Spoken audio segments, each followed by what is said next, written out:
수학을 잘하는 아이 부러우시죠? 도대체 수학을 잘하는 아이들은 어떤 좋은 습관을 가지고 있을까요? 오늘은 수학 잘하는 아이가 되는 3가지 좋은 습관에 대해서 이야기해 보겠습니다. 안녕하세요. 교육 전문 채널 교집합 스튜디오에 오신 것을 환영합니다. 저는 수학 교육하는 주단쌤입니다. 오늘은 수학 잘하는 아이들의 3가지 좋은 습관에 대해서 얘기해 보려고 하는데요.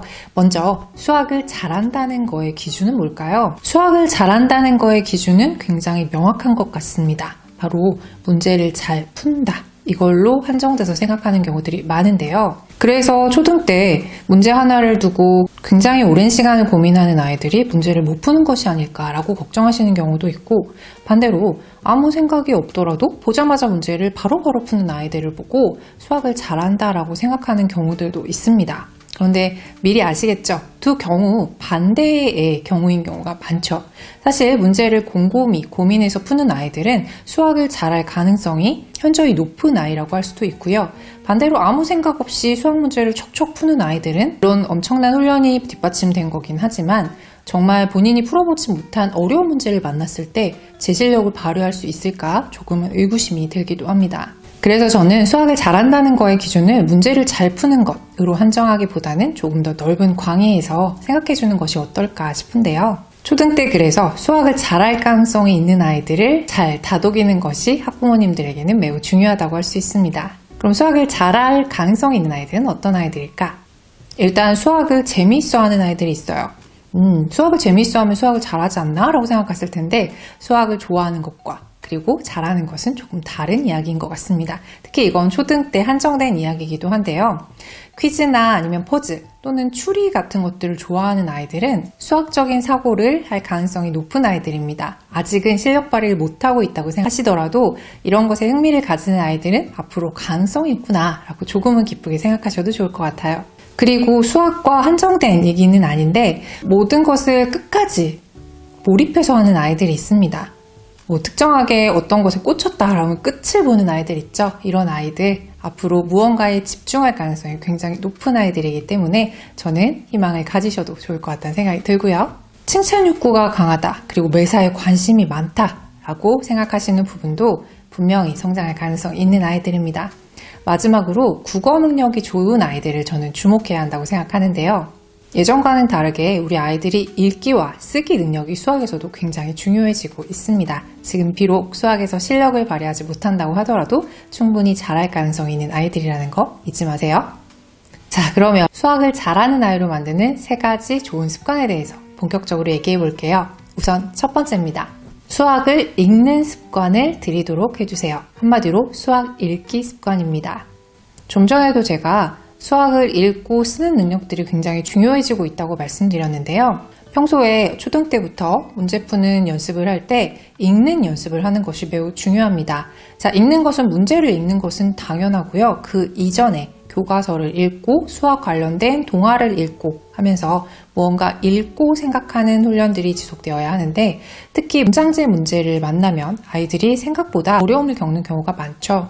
수학 문제가 간결하게 표현되는 경우도 많지만 특히 초등 수학에서는 스팀 수학이 지향되고 있기 때문에 복합적인 단원의 문제들이 어렵게 나오는 경우들이 많이 있습니다. 우리 아이들이 그런 문제를 만나면 어디서부터 어디까지가 조건이고 어디서부터 어디까지가 물어보는 문제인지 정확하게 파악하지 못하는 경우들도 많은데요. 이걸 국어로 조금 확장시켜보면 그 문단의 주제를 제대로 찾지 못하는 경우라는 거죠. 따라서 수학 문제, 특히 이런 문장제 문제를 어려워하는 아이들은 어디서부터 어디까지 끊어 읽어야 하는지, 내가 정작 풀어야 하는 것은 무엇인지, 이 조건들에서 떠올려야 하는 어떤 개념이라던가 공식 같은 것들은 어떤 것이 있는지 어릴 때부터 하나하나 꼼꼼히 살펴보는 습관이 필요합니다. 그래서 저는 수학을 읽기다 라고 말해보고 싶네요. 두 번째는 과정을 고민해보는 습관이 필요합니다. 자, 수학의 답은 한 가지죠. 하지만 수학을 푸는 과정은 굉장히 여러 방면이 있습니다. 이 방법만이 정답이라고 강요하지 않으셨으면 좋겠어요. 우리 아이들이 보는 문제집의 해답지에는 간결하게 푸는 일반적인 풀이법이 잘 기재되어 있는 편이지만 우리 아이가 간혹가다 본인 나름의 논리는 가지고 있지만 맞는지 틀리는지 잘 모르겠는 그런 풀이 방법으로 푸는 경우들도 있습니다. 저는 초등학교 때는 이 방법들을 다 존중해 주셔야 한다고 생각해요. 하지만 아이에게 분명히 빨리 풀 수 있는 답안지에 있는 풀이 방법도 있다라는 것을 인지시켜 주시는 게 필요합니다. 이 과정이 왜 중요하냐면요. 쉬운 문제를 푸는 데는 도움이 되지 않을 수도 있습니다만 아이가 심한 문제를 푼다거나 본인이 한 번도 풀어보지 못한 문제를 접하게 됐을 때 새로운 접근에 대한 연습이 되지 않으면 그런 문제를 제대로 풀 수가 없겠죠. 따라서 초등학교 때 수학을 잘하기 위한 좋은 습관 두 번째는 풀이 과정을 고민해보는 습관을 다방면으로 갖도록 하시는 것. 이거를 꼭 기억해 주셨으면 좋겠습니다. 마지막으로 공부 기록을 남기는 습관을 가졌으면 좋겠는데요. 이건 공부하는 과정 중의 습관이기도 하고요. 공부를 하고 난 이후의 기록이기도 합니다.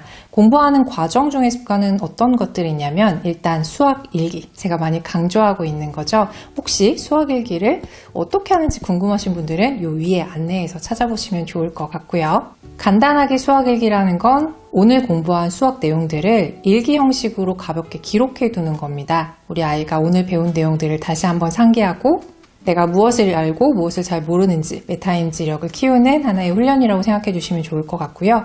일정한 단원이 끝난다거나 개념학습이 끝났을 때 백지 테스트라고 해서 역시나 메타인지력을 높이는 연습을 하는 것, 이것도 공부 기록을 남기는 하나의 방법입니다. 자, 제가 수학 개념에 대해서도 많이 강조하고 있잖아요. 이 수학 개념들을 잘 모아두는 노트라던가 개념 카드를 만드는 방법들도 많이 말씀을 드렸었는데 이런 하나하나의 기록이 우리 아이의 재산이 된다는 점, 그리고 이게 습관화되면 좋다는 점 분명히 말씀드리고 싶습니다. 그리고 우리 아이가 푼 문제집이나 교과서 저는 절대 버리지 마시라고 말씀드리는데요.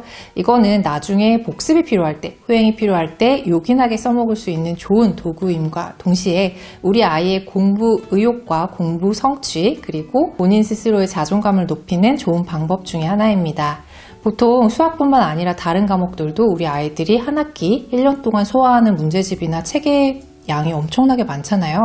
이것들을 다 가지고 있으려면 우리 집 공간이 너무 부족하다. 이사하면서 정리하면서 청소하면서 버리시는 경우들도 많지만 저는 그 공간이 너무 부족하다고 생각하시다면 표지라도 모아두시는 걸 하나 추천드립니다.